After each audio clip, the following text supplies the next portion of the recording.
ഞാൻ ജീവന്റെ അപ്പമാണ്. നിങ്ങളുടെ പിതാക്കന്മാർ മരുഭൂമിയിൽ വച്ച് മന്ന ഭക്ഷിച്ചു, എങ്കിലും അവർ മരിച്ചു. ഇതാകട്ടെ മനുഷ്യൻ ഭക്ഷിക്കുന്നതിനു വേണ്ടി സ്വർഗത്തിൽ നിന്നിറങ്ങിയ അപ്പമാണ്. ഇത് ഭക്ഷിക്കുന്നവൻ മരിക്കുകയില്ല. സ്വർഗത്തിൽ നിന്നിറങ്ങിയ ജീവനുള്ള അപ്പം ഞാനാണ്. ആരെങ്കിലും ഈ അപ്പത്തിൽ നിന്ന് ഭക്ഷിച്ചാൽ അവൻ എന്നേക്കും ജീവിക്കും. ലോകത്തിന്റെ ജീവനു വേണ്ടി ഞാൻ നൽകുന്ന അപ്പം എന്റെ ശരീരമാണ്. ഇതേപ്പറ്റി യഹൂദർക്കിടയിൽ തർക്കമുണ്ടായി. തന്റെ ശരീരം നമുക്ക് ഭക്ഷണമായി തരാൻ ഇവന് എങ്ങനെ കഴിയും എന്ന് അവർ ചോദിച്ചു. യേശു പറഞ്ഞു, സത്യം സത്യമായി ഞാൻ നിങ്ങളോട് പറയുന്നു, നിങ്ങൾ മനുഷ്യപുത്രന്റെ ശരീരം ഭക്ഷിക്കുകയും അവന്റെ രക്തം പാനം ചെയ്യുകയും ചെയ്യുന്നില്ലെങ്കിൽ നിങ്ങൾക്ക് ജീവൻ ഉണ്ടായിരിക്കുകയില്ല.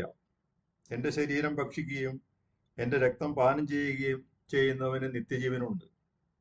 അവസാന ദിവസം ഞാൻ അവനെ ഉയർപ്പിക്കും. എന്തെന്നാൽ എന്റെ ശരീരം യഥാർത്ഥ ഭക്ഷണമാണ്, എന്റെ രക്തം യഥാർത്ഥ പാനീയവുമാണ്. എന്റെ ശരീരം ഭക്ഷിക്കുകയും എന്റെ രക്തം പാനം ചെയ്യുകയും ചെയ്യുന്നവൻ എന്നിലും ഞാൻ അവനിലും വസിക്കുന്നു. ജീവിക്കുന്നവനായ പിതാവ് എന്നെ അയച്ചു. ഞാൻ പിതാവ് മൂലം ജീവിക്കുന്നു. അതുപോലെ എന്നെ ഭക്ഷിക്കുന്നവൻ ഞാൻ മൂലം ജീവിക്കും. ഇത് സ്വർഗത്തിൽ നിന്നിറങ്ങി വന്ന അപ്പമാണ്. പിതാക്കന്മാർ മന്ന ഭക്ഷിച്ചു, എങ്കിലും മരിച്ചു. അതുപോലെയല്ല ഈ അപ്പം. ഇത് ഭക്ഷിക്കുന്നവൻ എന്നേക്കും ജീവിക്കും. കഫർനാമിലെ സിനഗോഗിൽ പഠിപ്പിച്ചുകൊണ്ടിരിക്കുമ്പോഴാണ് അവൻ ഇത് പറഞ്ഞത്. വിശുദ്ധ യോഹന്നാൻ എഴുതിയ സുവിശേഷത്തിൽ നിന്നാണ് വായിച്ചത്. ഇത് നമുക്ക് കുർബാന എന്ന അത്ഭുതത്തെ പറ്റിയാണ് കർത്താവ് പറയുന്നതെന്ന് നമുക്ക് മനസ്സിലാക്കാം.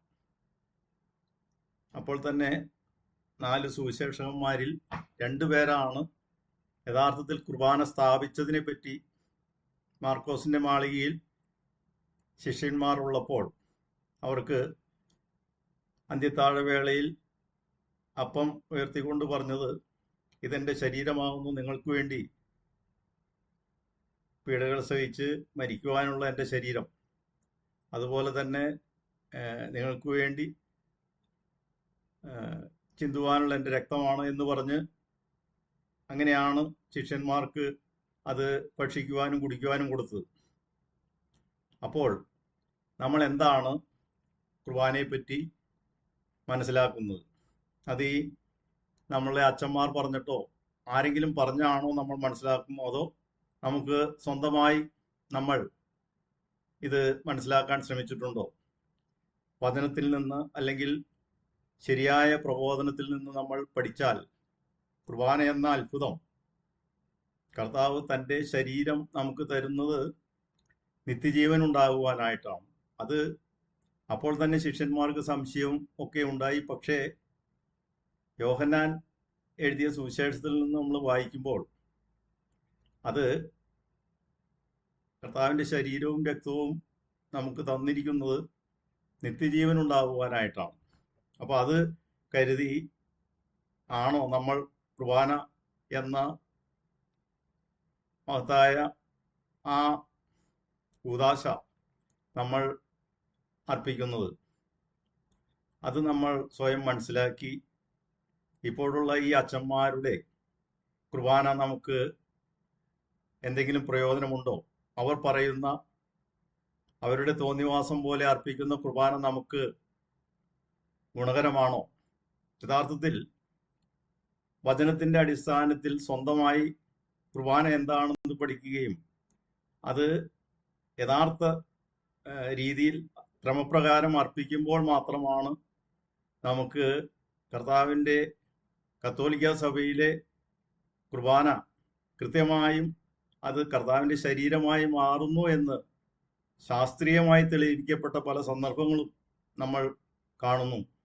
അപ്പോൾ ഇതിനെപ്പറ്റിയൊക്കെ സ്വന്തമായി പഠിച്ച് ഇവിടെ എറണാകുളം അങ്കമാലി രൂപതയിലെ ഈ അച്ഛന്മാരുടെ തോന്നിവാസങ്ങൾ കാണാതെ യഥാർത്ഥ കുർബാന കത്തോലിക്ക സഭയ്ക്ക് സിനഡിനാൽ തീരുമാനിക്കപ്പെട്ട യഥാർത്ഥ ബലിയിൽ പങ്കെടുത്ത് യഥാർത്ഥ നിത്യജീവന്റെ അപ്പം, നിത്യജീവന്റെ പാനപാത്രം, രക്തം കർത്താവിൻ്റെ ശരീരവും രക്തവും യഥാർത്ഥ ഭക്ഷണമാണെന്ന് പറയുകയും നിത്യജീവന്റെ ഉറവിടമാണെന്ന് പറയുകയും ചെയ്യുന്ന ആ യഥാർത്ഥ ബലി, കർത്താവിൻ്റെ ബലിയിൽ പങ്കെടുത്ത് നിത്യജീവൻ പ്രാപിക്കുവാൻ നമുക്ക് ശ്രമിക്കാം. എല്ലാവർക്കും നമസ്കാരം.